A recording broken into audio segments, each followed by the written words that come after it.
Mafia সরকারের আমলে নির্বাচিত হলেও বর্তমানে জনগণের ভোটে যে সরকার নির্বাচিত হয়েছে তার প্রতি তিনি সমর্থন এবং শ্রদ্ধা প্রকাশ করেছেন সবসময়।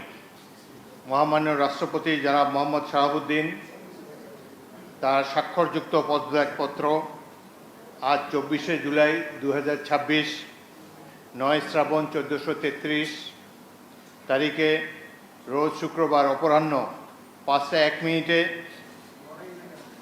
আমার নিকট পদত্যাগপত্র দাখিল করেছেন। ফলশ্রুতিতে সংবিধানের 54 অনুচ্ছেদ অনুযায়ী আমি রাষ্ট্রপতির দায়িত্ব গ্রহণ করেছি।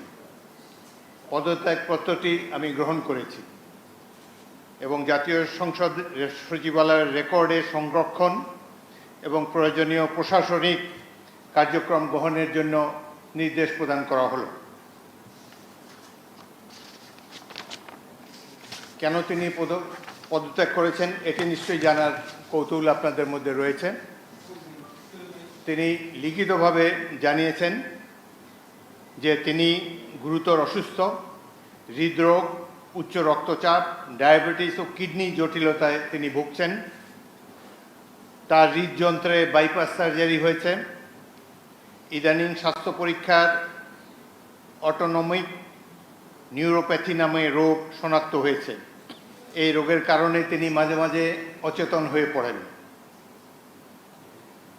এসব রোগের প্রাদুর্ভাবে এবং শারীরিক ও মানসিক অসমর্থতার কারণে পদত্যাগ করেছেন এবং বাংলাদেশ জাতীয় সংসদের স্পিকার হিসাবে এই পদত্যাগপত্র আমি গ্রহণ করেছি। সংবিধানে ইতিমধ্যে আপনারা জানেন যেদিন আমি স্পিকার হিসাবে শপথ নিয়েছি সেই দিনই ভারপ্রাপ্ত রাষ্ট্রপতি হিসাবেও শপথ নিয়েছি যদি প্রয়োজন হয়।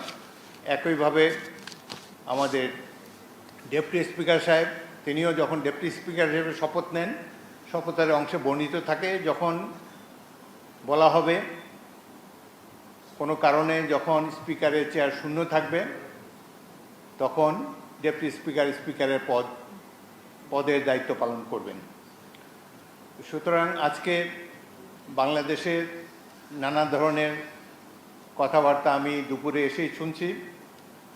দেখা গেল যে এটি প্রকৃত, তিনি শারীরিক অসমর্থের কারণে পদত্যাগ করেছেন।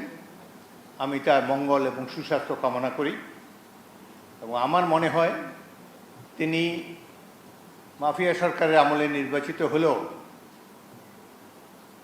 বর্তমানে জনগণের ভোটে যে সরকার নির্বাচিত হয়েছে তার প্রতি তিনি সমর্থন এবং শ্রদ্ধা প্রকাশ করেছেন সবসময়। আমি তার মঙ্গল কামনা করি। আপনাদের সবাইকে ধন্যবাদ।